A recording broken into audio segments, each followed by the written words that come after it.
आज मैं कुछ इम्पोर्टेंट क्वेश्चन करने वाले हैं जो कि पेपर में पूछे जाते हैं। तो वैसे क्वेश्चनों को हम देखते हैं ट्रिक द्वारा। तो इससे पहले हम जान लेते हैं कि इस क्वेश्चन को हम कैसे हल करेंगे। तो हमारा क्वेश्चन बोल रहा है कि राम का व्यय और बचत का अनुपात 3:2 के अनुपात में है। उसकी आय में 10% की वृद्धि होती है और उसके व्यय में 12% बढ़ जाता है। उसकी बचत में वृद्धि होती है। तो देखिए हमसे क्या पूछा है। तो सबसे पहले हमें यह जानना होगा कि क्या होता है आय बराबर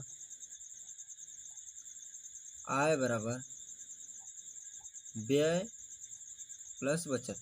ठीक है, हम जितना खर्च करेंगे जितना बचाएंगे उसको जोड़ देंगे तो हमारा आय निकल जाएगा। तो यह दिया है व्यय और बचत का अनुपात, इसको ध्यान से देखिए। तो हमारा व्यय कितना है 3 है और संबंधित बचत का अनुपात 2। तो हम इसे क्या बना लेते हैं 300 और 200, हमें कैलकुलेशन में आराम हो जाएगा। तो हमारा जब व्यय 300 है और बचत 200 है तो हमारी आय कितनी होगी 500 होगी। हमारी आय 500 होगी। तो हमें क्या और आगे क्या बोल रहा है, यह उसकी आय में 10% की वृद्धि होती है। तो 500 में अगर 10% की वृद्धि होगी तो 500 का 10% निकाल लेते हैं, हमें आसानी से निकालना आता है। तो 500 का 10% निकालेंगे तो 50 आएगा। तो अब पहले आय 500 थी, अब क्या हो जाएगी 550 हो जाएगी। और क्या बोल रहा है आगे देखिए, और व्यय में 12% की बढ़ोतरी हो रही है। तो 300 का यदि हम 12% निकाल लेते हैं, कितना 12%, तो 2 शून्य से 2 शून्य 12 36, तो हमारा व्यय कितना हो जाएगा 336 रुपया। हमने कमाया कितना 550 रुपया और खर्च किया 336 रुपया। तो हमारी बचत कितनी हुई, ठीक है, हमारी बचत कितनी हुई तो 214 रुपया। इनका अंतर निकालेंगे कितना आएगा 214 रुपया। तो देखिए अब पहले 200 की बचत हो रही थी, अब कितनी की हो रही है 14 की। तो किस पे हो रही है 200 पे, 200 पे हमारी 14 की बचत हो रही है। और इसे परसेंटेज के लिए इंटू 100 कर देंगे। तो अब 2 शून्य से 2 शून्य कट गया और 2 साते 14, 7% हमारा आंसर होगा। 7% की वृद्धि हुई।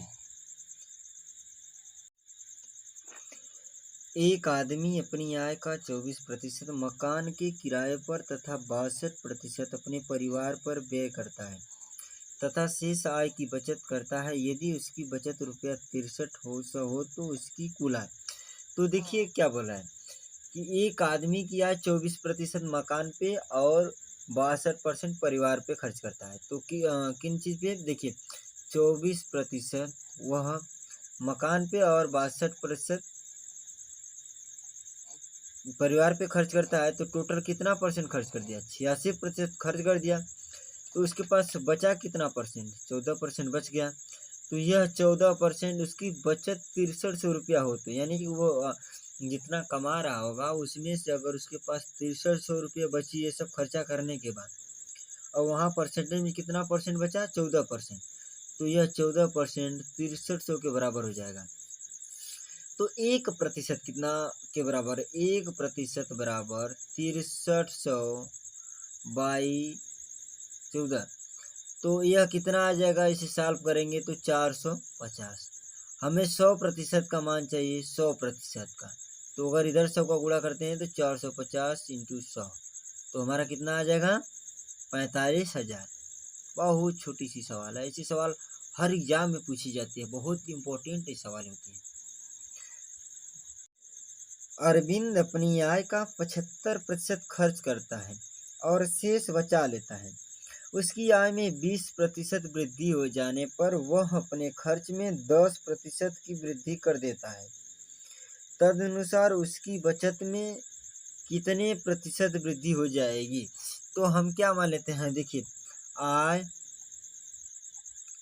आय बराबर व्यय और बचत कर लेते हैं। ठीक है, बचत इसको अनुपात में कर ले या कुछ भी कर लेते हैं। ठीक है, तो हमारा क्या है अपनी आय का मान लेते हैं, हमारी आय कितनी है 1000 है, कुछ भी मान सकते हैं। इसका 75% 750 रुपया, क्या होगा 750 रुपया। 1000 में से 750 रुपया खर्च कर देगा तो उसके पास बचेगा कितना 250 रुपया। तो 250 रुपये की बचत हो गई। और आगे क्या करा है, उसकी आय में 20% वृद्धि हुई। इसकी आय कितनी, 1000, इसमें 20% की वृद्धि करेंगे। 1000 का 20% निकाल लेते हैं, ठीक है। 100 100 0 कितना आ गया, 200। तो पहले 1000 थी, अब 200 जुड़ जाएगा, कितना आ जाएगा, 1200। और उसके व्यय में 10%, तो 750 का 10% कितना होगा, अब मुजावन निकाल सकते हैं, 75 रुपये। इसमें जोड़ दीजिए, 7 5 12, 825 रुपये होगा ये ना। 5 एकम 5 और 7 5 12 के 2, 80 में आए 1, 7 1 8। 1200 कमा रहा है, 825 रुपया खर्च कर दे रहा है, तो कितना बचा रहा है, 375 रुपया, यही ना बचा रहा है। अब पहले वो 250 रुपया बचा रहा था, अब 375 रुपया बचा रहा है। कितना ज़्यादा बचा रहा है, 125 रुपया। किस पे, 250 पे। तो इसको परसेंटेज के लिए कैसे हल करेंगे, यहाँ हल कर देते हैं। देखिए इसको लेकर यहाँ आ जाते हैं। देखिए क्या है, 250 पर 125 का इंटू 100, 100 से 0, 25 पाँचे 125, 50 5 10 50। तो हमारे कितने परसेंट की वृद्धि हुई, 50% की वृद्धि हो गई।